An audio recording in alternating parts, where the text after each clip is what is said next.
안녕하십니까. 이준의 부동산 인사이트 시간입니다.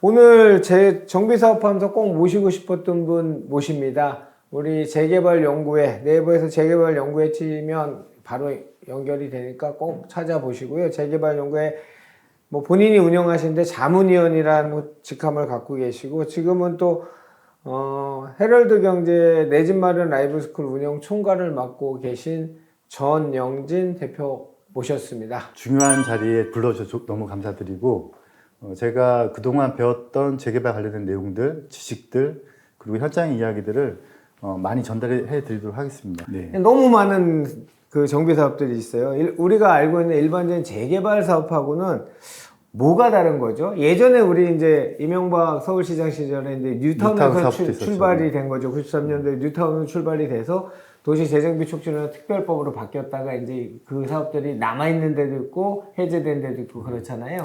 제 느낌은 이게 어느 정도 진짜 도시를 개발하기 위한 어떤 플랜을 짜는 개념도 있는데 약간 정치적으로 좀 가는 느낌이 좀 있어요. 그래서 이게 예전 오래되셨던 분들은 뉴타운부터 기억하고 계시고, 그다음에 또 이제 정권이 바뀌면서 도시재정비 촉진 사업, 그다음에 또 다시 또 오세훈 씨가 오면서 또 뭐 신통이니 모아타운 뭐 이런 게 있는데, 일반인들은 이제 헷갈려 하시는데, 이제 결과적으로는 전국적으로는 이게 뭐 결국 도시 및 주거정비법에 의한 재개발 사업인데, 이게 관에서 어떻게 지원해 줄 거냐, 그다음에 또 어떻게 블록을 나눌 거고, 뭐 촉진을 좀 더 빨리 해준다든가, 아니면은 뭐 단계를 좀 빨리 해주는 이런 거에 따라서 뭐 모아타운이나 또는 뭐 신통기획이나 이렇게 나눠지는 거죠. 저는 어떻게 보냐면, 좀 이따 말씀드릴 테지만, 결국은 이게 지정 단계에서의 얘기고, 결국은 이게 추진이 되려면 사업성까지 봐야 되거든요. 그래서 신통이다, 모아다, 뭐 이제 이런 어떤 이름에 현혹되지 말고, 이게 사업의 어떤 사업성 구조를 가지고 있는지, 조합 안의 구성 비율은 어떤 건지, 이런 것들을 좀 보는 훈련을 해야 될 것 같습니다. 당연히 재개발 지역 내에서 그 재개발이 된다는 가정하에서는 그 안에 있는 신축 빌라 물건이 가장 메리트 있는 물건이면 맞아요. 소액이 들어가고, 소액도 들어가고 감정평가도 높은 것 같아요. 그런데 그게 많으면 많을수록 노후도를 깨트려 버리니까 사업 자체가 이제 아예 안 돼 버리는 거죠. 노후도도 떨어지고 사업성도 떨어지는 거죠. 조합원 숫자가 늘어나니까요. 결국은 이게 같이 가는 사업이니까 돼야지 뭔가를 얻을 수 있는 거니까요. 근데 나 하나 이제 잘 되기 위해서 그런 이기심들이 쌓여서 신축이 늘어난다면, 그러니까 옛날 사례가 어떤 사례가 있었냐면요, 옥수 12, 13 사례인데 아주 옛날 얘기죠. 근데 그때는 신축 쪼개기 말고 다가구를 다세대로 분할해서 쪼개는 게 많았어요. 근데 그때 조합원 숫자가 한 500명에서 시작을 했는데, 근데 이제 관리처분을 하려고 봤더니 조합원 숫자가 1,300명까지 늘어난 거죠.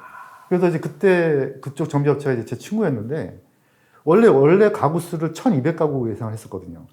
신축 세대를? 네, 새로 짓는 아파트를. 그러면 조합원 숫자가 500이니까 한 700 정도가 분양 물량으로 해서 조합원이 분담금을 줄여주는 구조였는데, 쪼개기가 늘어나니까 1,300까지 가버리니 모자르게 되는 거죠. 그래서 설계 변경을 했죠. 그래서 40평짜리를 다 잘게 쪼개야 되겠네요. 단지가 이제 이상해지는 문화재가 돼버린 거죠. 그리고 또 하나가 아까 말씀드렸던 이제 제일 중요한 게, 결국은 사업성에 저해하는 요소 중에 하나가 신축이 늘어나거나 또는 조합원 숫자가 증가돼가지고, 이게 사업을 가장 저해하는 요소고, 이거를 국가나 이제 지자체도 알고 있기 때문에 관련된 법령이 많이 조여오고 있거든요. 그런 것 중에서 하나가 이제 권리산정 기준인 합산 규정인데, 이게 살짝 신통과 무화가 좀 달라요. 상이에요. 그래서 헷갈리는 거예요. 이 색깔이 하는 거죠. 왜냐하면 법이 다르기 때문에 그런데, 맞아요. 신통은 도시 및 정비사업법, 도시정비법이라고 부르죠. 그 법령으로 가는 거고, 무화는 이제 빈집 및 소규모 정비사업법. 그래서 소규모 정비사업법으로 가는 건데, 법이 약간 다르죠. 다르니까 기준일도 다르고, 요건도 틀리고, 요건도 다르고. 그래서 가장 주의하셔야 될 게 빌라들인데, 신축 빌라들인데, 신통 같은 경우는 서울시에다가 어떤 이 지역을 좀 해달라라고 이제 제안만 해도 벌써 서울시가 할 수 있죠.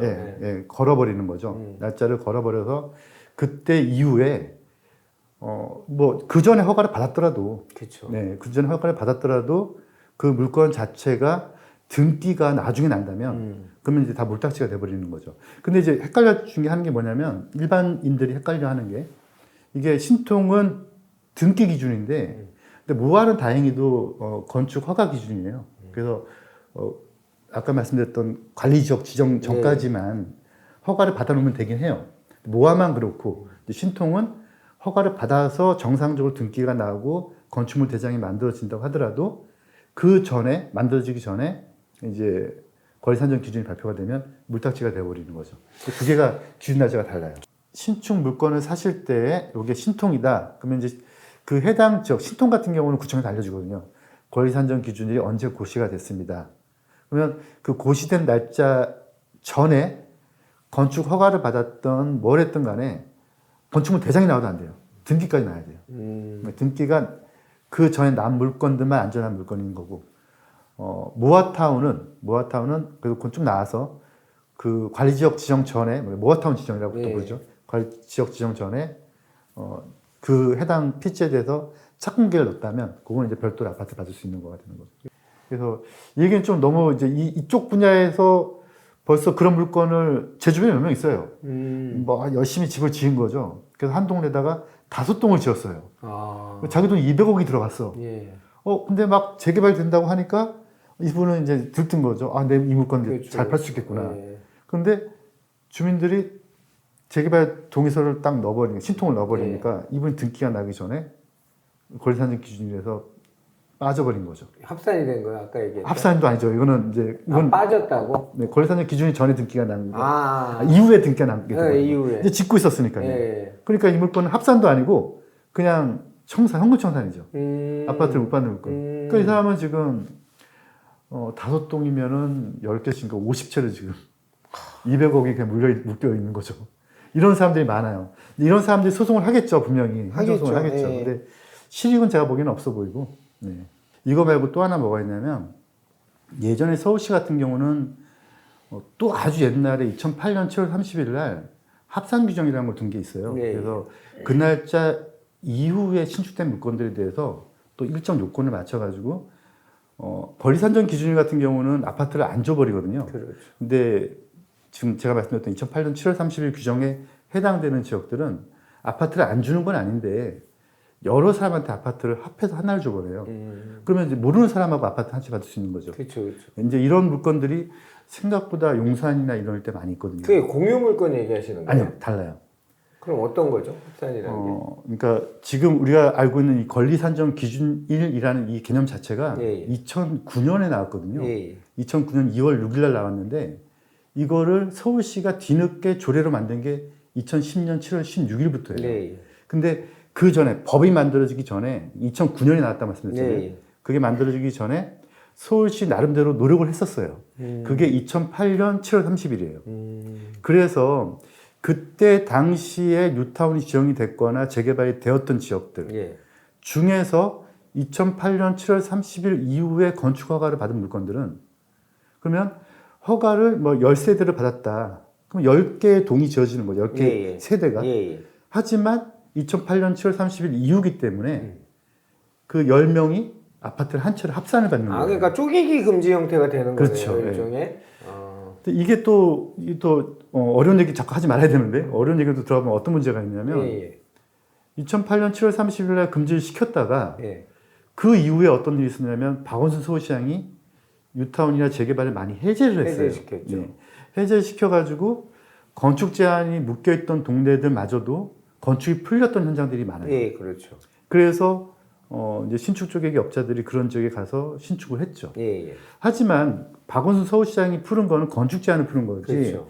그 2008년 7월 31일 날 이후에 지어진 거는 아파트를 합산해 준다는 그 규정이 풀린 게 아니에요. 그러면 똑같이 적용이 된단 말이에요? 적용이 되는 거죠. 그러면 예전에 2008년 이전에 구역 지정이 됐거나 권리산정에 관련된 것들이 발표된 지역들은 다 해당되는 거예요? 다 해당되는 거죠. 해제가 중간에 됐더라도. 그러니까요. 네, 그래서 몇몇 지역들이 있는데 이제 그런 지역들의 물건들이 정상적인 물건으로 거래가 됐었어요. 모르니까. 네. 네. 심지어는 방송에도 팔았었어요. 네, 근데 이제 나중에 이제 이게 관리처분 때 돼서 이제 부동산원에서 이건 아파트를 합산이다. 근데 또 일반인들이 오해하는 것 중에 하나가 뭐냐면 이런 것들이 아파트를 받을 수 있다 없다의 판단을 조합에 가서 물어보세요. 보통 그렇게 하라고 하죠. 보통 그렇게 하라고 예, 하죠. 예, 예. 근데 사실 엄밀하게 말하면 이게 조합이 알 수 있는 권한이 알 수는 있겠지만 조합이 모르는 경우도 있을 수 있고 그리고 거기에 대해서 변경할 수 있는 권한이 없어요. 그렇죠. 네, 그거는 이제 국가의 권한이 있는 인허가권자가 아니니까. 인허가권자가 예, 아니니까. 예. 그래서 조합에 가서 물어봤는데 다행히 조합에 뭐 대표님처럼 잘하시는 분이 있다. 그럼 문제가 없지만 만약에 좀 모르시는 분이 답변을 좀 했다. 그러면은 믿고 사는 거죠. 그렇죠. 네. 그런 사례가 실제 지금 많이 터지고 있죠. 대부분 전문가들이 방송이나 지식 전달할 때 조합에 가서 꼭 확인하고 사십시오. 그렇죠. 이렇게 얘기하잖아요. 근데 조합이 잘못된 정보를 줘서 문제가 될 수도 있다는 얘기잖아요. 맞죠. 지금요. 네. 어떤 게 또 최근에 있었냐면 다물권 세대 규정이 있거든요. 그렇죠. 한 세대가 이제 한 구역 안에 여러 채를 가지고 있으면 그러면은 근데 한 사람이 여러 개 가지고 있는 거는 좀 어느 정도 이해가 되는데 나랑 내 와이프랑 가지고 있는 거 와이프를 팔면 그만인데. 예. 근데 이게 심지어는 지금요 법제처 사이트에 들어가서 유권 해석을 보면 각자 아파트 받는다라고 나와 있어요. 맞아요. 예. 그게 문제가 많이 됐던 거잖아요. 지금도 그런데 법제처에 그대로 있어요. 그게 바꿔야죠. 지금 대법원 판결로 정리됐잖아요. 네, 대법원 판결은 지금 예. 이제 한 채만 주는 거 돼 있는데 예. 아직도 법제처에 들어가 보면 유권 해석에 그게 살아 있어요. 이제 일반인들은 이제 법령이 이제 지금 있으면은 이제 이 법령을 가지고 해석을 하는데. 그렇죠. 보통 그렇죠. 네, 이제 이거는 실수를 크게 할 수 있는 거죠. 그쵸, 그쵸. 왜냐하면 그 현장은 어느 시점에선가 기본 계획이 났고 어느 시점에선가 뭐 조합 설립이 되거나 구역정이 됐고 그러면 어떤 사안에 따라서는 그렇죠. 여기 기준 날짜가 구역 지정일 수도 있고 그렇죠. 어떤 사안에 따라서는 또 기본 계획일 수도 있으니까. 예. 그런데 지금 말씀드리는 이런 합산 규정이나 거리 산정 기준 이런 규정들은 아까 말씀드렸던 2009년, 2008년 이게 또 법령, 조례 네. 그리고 그걸 또 따져야 되니까 말씀했던 계속 기본 기호로 갈 수밖에 없는 거죠. 예. 그래서 지금 현재 법령을 볼 게 아니고 또 이런 현장도 있어요.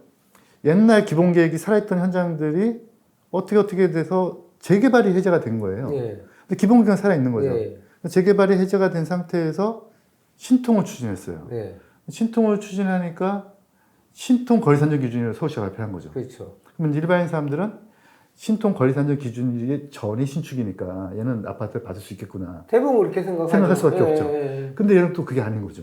이 앞단을 와야 앞단을 되는 또 와야 되는 거죠. 이 앞단에서는 합산 규정이 살아 있으니까.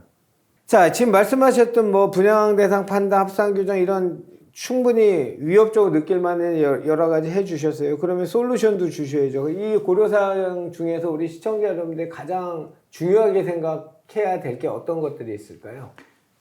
재개발을 당연히 이제 이 유튜브 영상을 보시는 분들이 뭐 조합을 운영해 보겠다거나, 저는 뭐 정비사업체를 내가 뭐 인허가를 받아보겠다는 거 아니고 좋은 물건을 사는 개념인 거잖아요. 예. 이제 그러면은 이제 어쩔 수 없이 가장 중요한 게 이게 잘 진행이 될 것인가. 이게 첫 번째 단계고요. 근데 진행은 지금 또 정치 시즌이잖아요. 그러니까 이제 뭐 노후도시 특별법부터 시작해서 뭐 용적률을 뭐 다 완화시켜주죠. 완화시켜주고, 근데 이거는 앞단을 완화시켜주는 거죠. 음. 지정을 편하게 해주거나 또는 뭐 주민들이 동의서 걷어가지고 구역 지정을 편하게 해주는 거죠. 근데 이건 사실 첫 단추이기는 하지만 요 뒷부분에 갈 게 많이 있는 거죠. 그렇죠. 이 뒷부분은 어쩔 수 없이 돈이 수혈이 돼야 되거든요. 그럼요. 돈이 수혈이 돼야 이게 사업에 더 진행이 되는 거니까 결과적으로 볼 수 있는 거는 이 사업성이 될 것이냐 말 것이냐를 보는 게 제일 첫 단추고요. 예. 두 번째는 이제 그게 된다면 이제 그런 사업장을 고르셔야겠죠. 그게 된다면 두 번째는 내가 산 이 물건이 아파트를 받을 수 있냐 없냐를 따져야 돼요. 제가 이제 저희 같이 교육을 듣는 분 중에 한 분이 한남 3구역이신데 이분이 어떤 물건을 거래하는 걸 쭉 봤더니 이게 아까 말씀드렸던 합산이 되거나 이제 물딱지가 되는 사례가 본인이 목격한 게 7개인 거예요. 아. 네, 그래가지고 제가 이제 술자리에서 이제 헤럴드 경제 기자랑 이제 술 마시면서 7개나 있다더라고요. 그랬더니 이 기자분이 보면 한 개당 얼마가 돈이 날아간 겁니까? 그렇죠. 네, 한 개당 돈이 얼마씩 날아갔습니까? 근데 한남 3구역 같은 경우 지금 이주하는 그 현장을 말씀드리는데 뚜껑만도 뭐 8, 9억, 10억씩 하는 현장이니까 이 집이 다 나고도 남죠. 네, 그러니까 이제 이게 아파트를 받을 수 있으면 10억짜리라고 봐야 되고 받을 수 없는 물건이면은 감정평가 금액으로 끝나는 거니까요. 뚜껑은 그러니까 이제 토지 지분이 없이 이 건물만 있는 건데 이런 건 뭐 감정평가 얼마 나오겠어요. 몇 천만 원, 몇 억 나오겠죠. 그러니까 이게 아파트를 받으면은 다행이고 못 받으면 한 10억이 날아가는 거죠. 그래서 이제 기자분이 이제 조합에 연락을 해서 좀 더 디테일하게 파봤더니 7개가 아니고 200개가 넘더라고요. 물론 그 200개 중에서는 벌써 인지한 물건도 있어요. 이 아파트 못 받는다고. 근데 인지하지 못한 물건이 제가 보기에는 최소한 10%에서 20%는 돼 보여요. 조합원 숫자가 한 3,700명 정도인데 그렇죠. 200개면 거의 한 7, 8%가 물딱지라는 거죠. 네, 생각보다 많은 숫자라는 거예요. 그래서 이 아파트를 받을 수 있냐 없냐가 투자자한테는 제일 중요하니 이거를 좀 깊이 좀 공부하실 필요가 있다. 몰라도 너무 모르면 질문도 안 되는 거죠. 그렇죠, 당연하죠. 네, 그러니까 질문할 정도는 우리가 지식이 있어야 되는 거죠. 네, 그러니까 이 재개발의 분양 대상 규정을 완벽하게 깨뚫자 이거는 좀 불가능하겠지만, 그렇죠. 네, 근데 어떤 어젠다가 있다는 정도는 알아야 그렇죠. 그거를 이제 좀 던질 수가 있는 거죠. 이렇게 좀. 네. 그 말은 동의합니다. 왜냐면 그 정비사업 쪽에는 특기할 만한 연도가 조례가 개정된 연도가 맞아요. 있잖아요. 네. 그때 당시에 어젠다가 뭐였다는 게 딱딱 나오잖아요. 네네. 근데 그게 그걸 외우진 않아도 돼요. 근데 이게 복합이 돼버리면 진짜 머리가 아프다니까. 그거를 이제 일반 투자자분들이 외우라는 얘기가 아니고, 예. 이제 뭐 유튜브를 딱 갔더니, 빌라를 사래요. 재개발 전문가래요. 예. 근데 아까 말씀하셨지만 재개발 전문가라고 하면 적어도 한 텀은 돌아야 되는데, 근데 저는 이제 95년도부터 했기 때문에 몇 텀을 돌았지만, 일반 이제 빌라를 파는 목적이 있는 사람들은 그걸 돌 이유도 없고, 그렇죠. 예, 그냥 이제 이거 하나 잘 팔면 되는 거죠. 맞아요. 그러니까 저분이 멋있어서 사면 안 된다는 거죠. 저분이 멋있어서 사면 안 되고, 요게 어떤 그때 당시에 이슈가 있었는지를 점검을 해서 물어봐야 된다는 거죠. 정확한 지식하고 최소한의 맥락은 다 알고 있어야 최소한의 이때 조례 개정이 됐을 때 이때 가장 큰 이유가 개정 제정 이유가 뭔지는 알고 있어야 그게 아까 얘기한 것처럼 뭐 합산이나 또는 권리산정 기준이나 이런 아주 중대차한 문제라면 이거는 내가 그것 때문에 신축 분양권자가 되려고 샀는데 분양을 못 받고 청산을 받아야 된다. 하늘이 무너져 내리는 슬픔을 맛보시는 거 아니겠습니까? 우리 시청자를 위해서 공부는 또 어떻게 해야 되고 또 재개발 전문가는 어떤 루트로 좀 공부를 하면 좋겠다 설명을 좀 해주시죠. 제가 재개발 연구회를 운영을 지금 수년째 하고 있는데요. 이제 저는 이제 주로 중개사님들이 제 수업을 많이 들으세요. 네. 근데 중개사님들이라면 기필코 반드시 공인중개사 자격증 라이센스를 땄을 때의 공부량 가지고는 안 된다. 재개발 공부를 좀 하셔야 된다. 따로. 네, 따로 하셔야 된다. 그럼요. 네. 물론 저한테 들으셔도 되고 수업을 들으셔도 되고 아니면 본인이 직접 법률을 공부를 공부하시든 하시든지. 직접 하셔서 그거에 대한 브리핑에 자신감이 생겼을 때 거래하시는 게 맞고요. 맞죠. 그리고 한 가지 팁을 드리자면 중개 대상물 확인 설명서를 쓰게 돼 있잖아요. 예. 근데 재개발도 쓰게 돼 있거든요. 그렇죠. 재개발도 별도 쓰게 돼 있는데 양식은 없어요. 그게. 근데 특약으로 달아야죠. 네, 특약 말고 별도의 양식으로 또 쓰게끔 법령에 규정하고 그래요? 있어요. 네. 그건 몰랐네요. 네, 쓰게 돼 있는데 근데 쓰게 돼 있고 벌칙 규정도 있는데 양식이 없어요. 법정 양식이. 그래서 제가 법정 양식을 저희 재개발 연구에서 제가 만들어서 법정 양식은 아니죠. 제가 만든 거니까. 그렇죠, 그렇죠. 법령에 맞게 만들어서 드리고 있는데 제가 이거 왜 드리냐면 적어도 중개사님들이 중개를 할 때 이 정도는 체크해야 된다. 체크를 이렇게 하고 가시라는 거죠. 이렇게 체크를. 그다음에 두 번째, 중개사님들이랑 일반인들이라면 아까 말씀드렸던 뭐가 이슈다라는 거는 짚고 가셔야 된다는 거죠. 예. 뭐라도 볼 수 있는 거죠. 기준 날짜가 뭐 저처럼 2009년 2월 6일이니 2010년 7월 15일이니 날짜를 못 외우시더라도 예. 이런 게 있다라고 해서 중개사님들한테 거래하실 때 요거 어떻게 봐야 되는 겁니까?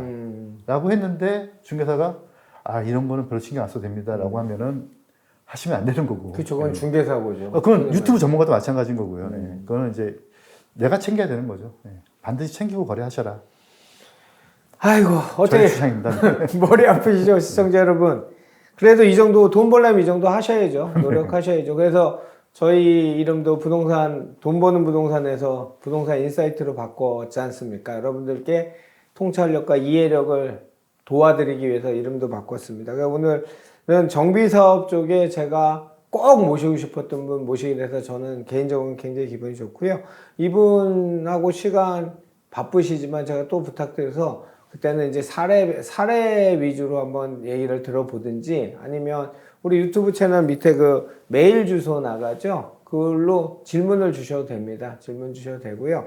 하여튼 이준의 부동산 인사이트 여러분들께 더 깊은 부동산에 관한 이해력과 통찰력을 드리기 위해서 더 좋은 전문가 각 분야에 정말 제가 인정하는 저도 부동산 전문가고 강의했던 사람인데 제가 인정할 수 있는 전문가를 모시도록 더 많이 노력하겠습니다. 오늘 재개발연구회 자문위원 전영진 대표 너무 감사합니다. 앞으로 또 자주 부탁드리겠습니다. 감사합니다.